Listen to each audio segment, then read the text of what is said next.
P ചന്ദ്രശേഖരനെ കുലം കുത്തിയെന്ന് 51 വെട്ടുവെട്ടിക്കൊന്ന ശേഷവും വിളിച്ചവർ കേരളത്തിലുണ്ട്. പിയുടെ വേദനയിൽ കരഞ്ഞ കെ രമയെ ആശ്വസിപ്പിക്കാൻ എസ് അച്യുതാനന്ദൻ നേരിട്ടെത്തിയതിലും ഉണ്ടായിരുന്നു ആ ഗൂഢാലോചനയുടെ ആഴം. അതാണ് ഹൈക്കോടതിയുടെ വിധിയിലും നിറഞ്ഞത്. നെയ്യാറ്റിൻകര ഉപതെരഞ്ഞെടുപ്പ് കാലത്ത് രാഷ്ട്രീയ പ്രതിയോഗിയെ വെട്ടിനുറുക്കിയാൽ അത് മറ്റാരുടെയെങ്കിലും തലയിൽ വരുമെന്ന അതിബുദ്ധിയിൽ നിറഞ്ഞ ഗൂഢാലോചന. പിയെ കൊന്ന രാത്രി കണ്ണൂരിലെ ഒരു നേതാവിന്റെ മൊബൈലിൽ നിന്നും സക്സസ് എന്ന സന്ദേശം തിരുവനന്തപുരത്താണ് എത്തിയത്. ഈ സന്ദേശത്തിലേക്ക് അന്വേഷണം പോയില്ല. അതിന് പിന്നിൽ പല രാഷ്ട്രീയ അട്ടിമറികളും കേട്ടു. CBI അന്വേഷണം വേണമെന്ന രമയുടെ ആവശ്യവും ഇതുവരെ ആരും അംഗീകരിക്കപ്പെട്ടിട്ടില്ല. പി ചന്ദ്രശേഖരന്റെ വധക്കേസിലെ കുറ്റപത്രത്തിന്റെ അവസാന വാചകത്തിൽ തന്നെ ഇനിയും ഗൂഢാലോചന പ്രതികളുണ്ടെന്നും അത് അന്വേഷിക്കുമെന്നും വിശദീകരിച്ചിരുന്നു. ചന്ദ്രശേഖരനെ 56 വെട്ടിന് കൊന്ന എല്ലാവരും ഗുണ്ടകളായിരുന്നു. അവർക്ക് പിയെ അറിയുക പോലുമില്ല.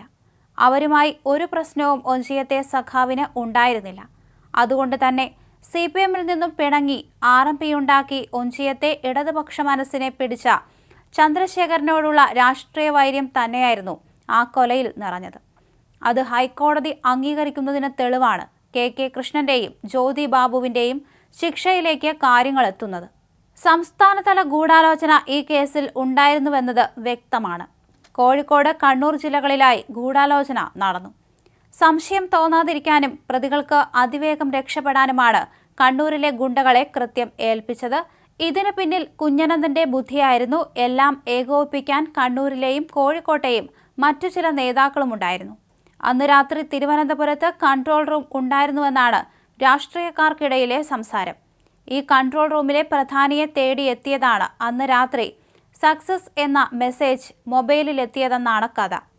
ഓപ്പറേഷൻ സക്സസ് ആയതിന് തെളിവാണ് ഈ സന്ദേശമെന്ന വിലയിരുത്തലാണ് ഈ ആരോപണമുണ്ടാക്കിയത്. എന്നാൽ ഈ ഗൂഢാലോചനയിലേക്ക് അന്വേഷണം എത്തിയില്ല.